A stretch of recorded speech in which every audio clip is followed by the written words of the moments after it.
Good afternoon. I'm Jada Engleton, content editor at the Washington Informer, and I'm here today with the man behind the Best of the DMV campaign. Ra-Jah, introduce yourself. Hello, Jada. I'm Ra-Jah. I'm with the Washington Informer, and I'm the Chief Officer of Technology and Grants there. Excellent. So tell us today, Ra-Jah, about the first ever Best of the DMV campaign for the Washington Informer. What all went into kind of putting this campaign together? Well, Best of the DMV is something that, conceptually we've been working on for a while, at least a couple years, but it's tangentially related to a campaign that the bridge, the Washington Informer Bridge, runs every year, which is the 35 under 35. Mm-hmm. So, that's where they select, several community influencers, people who have a kind of outsized impact on the community, all of whom are under the age of 35, and highlight them both online and in print. We wanted to do something similar, but we wanted to open it up to the community and kind of allow them to be the guiding force behind who we highlighted. So, we have been thinking about it, conceived of it, and, kind of worked through the process as you've seen and you were a part of, which I appreciate. Thank you. I appreciate just the opportunity to be a part of our first ever Best of the DMV. We already saw so much support. 15,000 votes and 2,000 nominees in the end, which we'll be celebrating on December 21st at Busboys and Poets in Anacostia. So what were any insights or highlights when it came to the nomination process? Well, you hit on the top line numbers, mm-hmm. and those are kind of like some of the big surprises. Like, we didn't really do a lot of promotion of the Best of the DMV beforehand in terms of going outside of ourselves. It was something that, we did share with the readers and certainly some businesses and organizations. But I'd say, pretty much 95% of the participation was organic. So, people heard about it either because they were nominated or because they felt like they should be. And then, in that next month where we actually had the voting round, people came through and supported, organizations, people, places, things that they were really passionate about. Mm-hmm. So, just the amount of engagement, I think, has been, to a certain extent, and to my inbox, certainly overwhelming. I'm sure. I'm sure it's just been flooded for, 2 years in the making. But at what point, I would say maybe this year, did it really start to kick in and kick off? So the nominations began in June, or July, excuse me. And the nominations essentially ran from kind of July 1st. We actually ended up adding a couple weeks just because there was so much engagement late. We did. So we did, July through the middle of August. But just during that time period, so many people were curious about how they could get involved, mm-hmm. what was the process like, what they need to do to run a successful campaign. So it's just a lot of, sharing, explaining what kind of our vision was for it with different, constituents and stakeholders. And then, just facilitating their excitement because they were already really excited about, sharing their good work or sharing the good work of another community member with the Washington Informer community.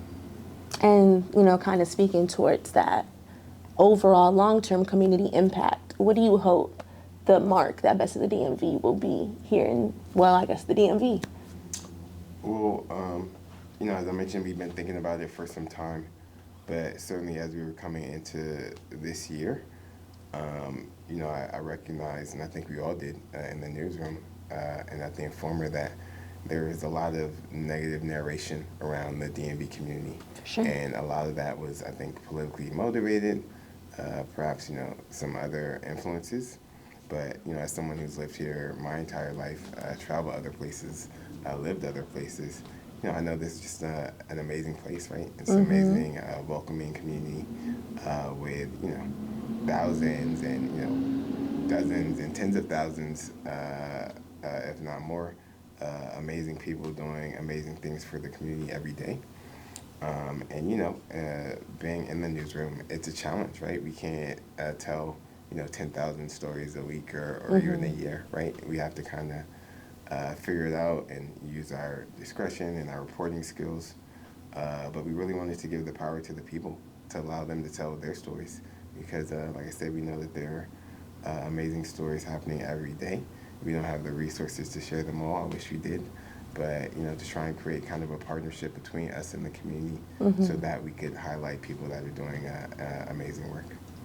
And, speaking to a key component of, celebrating the influence and legacies of the local culture, of course, one thing that we'll be highlighting at the December 21st event is officially announcing and introducing the James Wright Memorial Scholarship. That's right. So, unfortunately, we did lose a longtime colleague and staff member, James Wright, who's just, had an outsized impact on the DMV community. He wrote for The Informer for 20 years, but before that, he was a writer and editor at The Afro, and also, worked at the Washington Post in there as well. So, he's been a member of our community.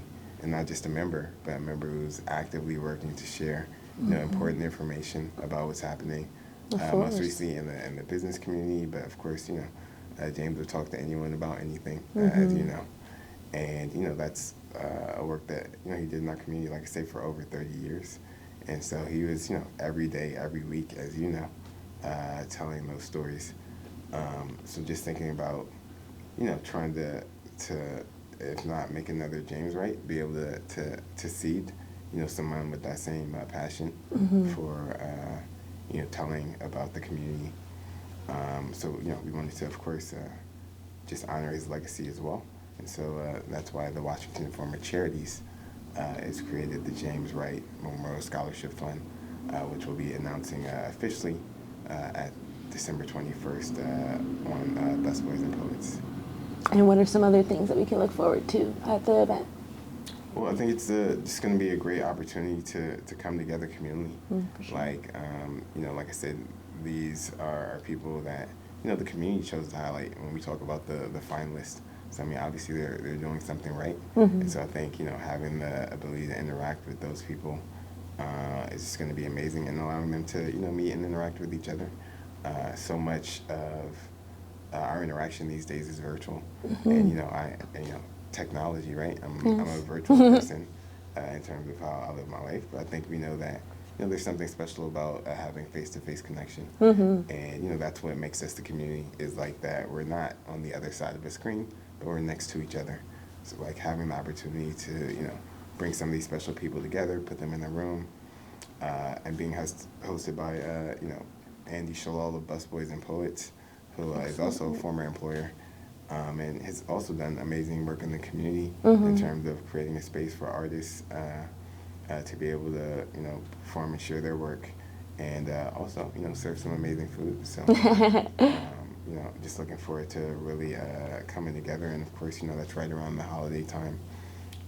So it'll just be, a great time to be thankful and be reflective in the community. It's a great time for community to get together as well. So it's a lot of things to look forward to and celebrate on that night. How can people get more involved in Best of the DMV in the future?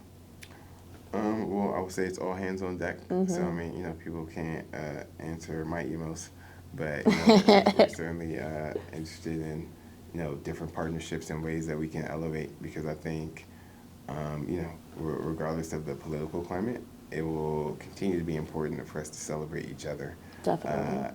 And ourselves, right? And, I work, or you hear people talk about SEO, and, SEO has lots of technical definitions, but essentially it's saying it loud enough so the internet hears you, right? And you can do that with some digital tricks, or you can just say it over and over again really loud. So, I think, what we need to say is that the DMV is amazing, and we're going to keep saying it. And if we do that, whether you're on a screen somewhere or you're right here, I think you'll be able to feel it. Couldn't have said it any better myself, folks. If that didn't get you excited to pop out at Busboys and Poets Anacostia on December 21st, then I don't know what will, but we at the Washington Informer hope to see you there. This has been Jada Engleton And Ra-Jah Kelly. Thanks for tuning in and learning more about the best of the DMV.